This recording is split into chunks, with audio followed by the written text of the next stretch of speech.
नमस्कार साथियों, शिक्षा शाला में आपका स्वागत है। मैं पंकज कुमार आप सबों का स्वागत करता हूं और आज हम लोग इस वीडियोज़ के माध्यम से बात करने वाले हैं बिहार स्टाफ सिलेक्शन कमीशन के द्वारा जो आयोजित होने वाली है CGL 3 की परीक्षा। उस CGL 3 के अहम मुद्दों पर बात करेंगे, क्योंकि आज का दिन एक अहम दिन है, ख़ास दिन है। अब आपके मन में ये बात निश्चित रूप से आया होगा कि आज का दिन खास क्यों है और किस रूप में ख़ास है, क्यों हम आपके लिए ये चीज़ ऐसा कह रहे हैं ख़ास है। क्योंकि आपको जैसा पता है कि 2014 में एक बहाली आई थी CGL 2 की। 2014 में जब CGL 2 की बहाली आई तो उसके ठीक 8 साल के बाद यानी 2022 में भी एक CGL 3 की बहाली आई।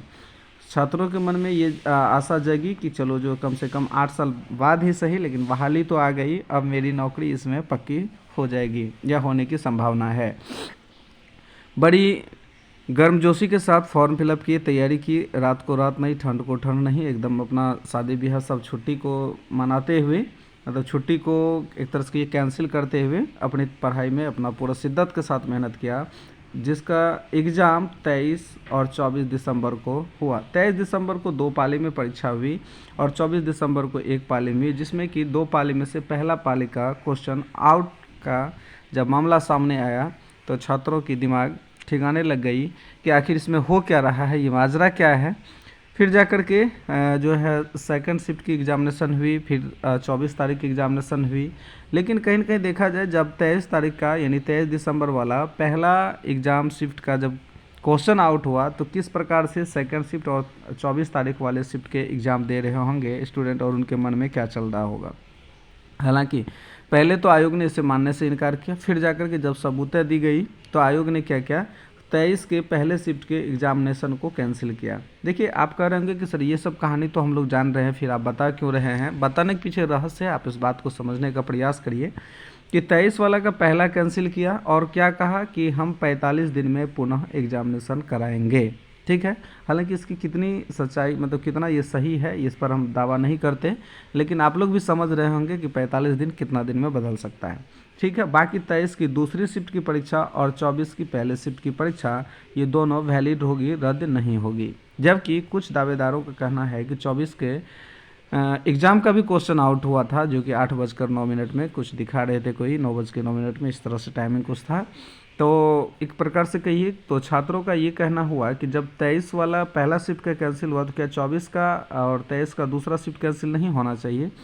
तो कहीं न कहीं सोचा जाए तो 24 का भी एग्ज़ाम कैंसिल होना चाहिए, फर्स्ट शिफ्ट वाला, एक ही शिफ्ट हुई ही थी, और 23 को जो दूसरा शिफ्ट का था ये भी होना चाहिए। इसलिए भी अगर मान लीजिए आपके पास सबूत ना है तो भी अगर 23 का पहला शिफ्ट का एग्ज़ाम को अगर देखा जाए तो इसमें अमूमन 3 लाख स्टूडेंट मतलब अपीयर थे।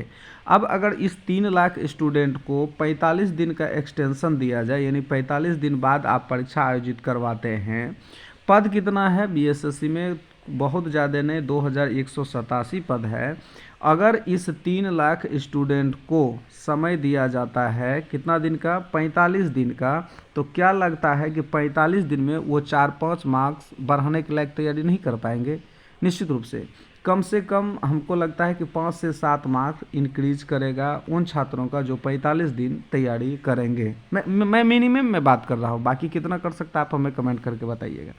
तो 5-7 मान इंक्रीज करेंगे। अगर ये 5-7 मार्क्स इंक्रीज करेंगे तो बाकी जो 6 लाख कैंडिडेट बनते हैं, कौन 6 लाख कैंडिडेट, 23 तारीख के दूसरा शिफ्ट वाला और जो है 24 तारीख के शिफ्ट वाला, ये जो कैंडिडेट बचते हैं 3 लाख और 3 लाख, 6 लाख कैंडिडेट बचते हैं। कहीं न कहीं इसके रिजल्ट पर प्रश्न का चिन्ह लग सकता है। हाँ, इसमें जो एक्सेलेंट होंगे उसकी तो बात मैं नहीं कर रहा हूँ, लेकिन जो एन एवरेज स्टूडेंट है उसके रिजल्ट में प्रश्नवाचक चिन्ह PT में ही लग जाएगा।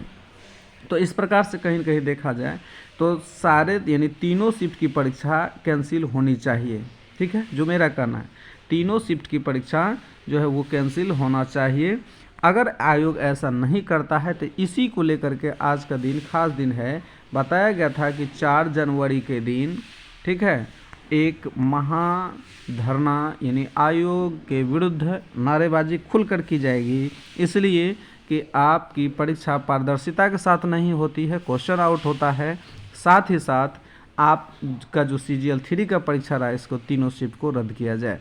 यदि आप भी इसमें थोड़ा सा भी इंटरेस्ट रखते हैं कि नहीं CGL 3 की तीनों शिफ्ट की परीक्षा रद्द हो जाए, तो आप हमें ज़रूर कमेंट करिए कि रद्द होनी चाहिए कि नहीं होनी चाहिए। और हाँ, कुछ कैंडिडेट होंगे जिनको किससे मतलब नहीं होगा, ऐसा भी होते हैं। देखिए बहुत तरह के उल्टा सीधा सोचने वाले भी होते हैं। हम ये नहीं कहते हैं कि मेरे नज़र से हो सकता है वो उल्टा सोच रहे हों, लेकिन सही होगा उनके नज़र में, तो ऐसा कोई अदरवाइज़ नहीं लीजिएगा।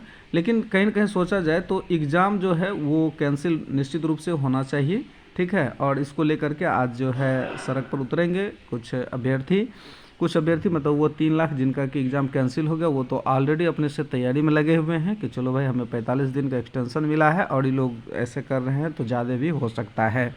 लेकिन शेष जो 6 लाख अभ्यर्थी हैं वो उसमें से कुछ अभ्यर्थी जो है वो एकदम कुछ जॉब में चले गए, कुछ न्यूट्रल है, चलो भाई ठीक है हम।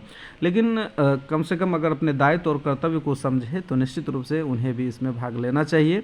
हम ये नहीं कहते कि आप सड़क पर उतर करके आइए तभी होगा, लेकिन आप इस तरह से एक दूसरे को कह सकते हैं, कन्विंस कर सकते हैं कि हाँ एग्ज़ाम कैंसिल होनी चाहिए। तो फाइनली आज इसीलिए जो है छात्र लोग अपने अधिकार को लेकर के और साथ ही साथ आयोग की जो ये इस प्रकार की लचर व्यवस्था है इसको लेकर के आज सड़क पर आ रहे हैं। और यह एक बिहार के लिए कहीं न कहीं कहिए तो जो गर्व की बात होनी चाहिए वो शर्म की बात है। इससे ज़्यादा और शर्म की बात नहीं हो सकती है। कुछ की एग्ज़ाम का लीक हो जाना, 8 साल बाद एग्ज़ाम लीक हो जाना, क्वेश्चन ले लेना एग्ज़ाम से, कार्बन कॉपी नहीं देना स्टूडेंट को, ये सब कहीं न कहीं लचर व्यवस्था को दर्शाता है। तो चलिए साथियों, इस वीडियोज़ में इतना ही। अन्य कोई अपडेट आता है तो हम आप तक ज़रूर पहुंचाने का प्रयास करेंगे। इसके लिए आपसे रिक्वेस्ट है कि अगर आप अपडेट चाहते हैं तो आप हमारे चैनल को सब्सक्राइब ज़रूर कर लीजिए। मिलते हैं हम लोग नेक्स्ट अपडेट के साथ अगले वीडियो में। धन्यवाद।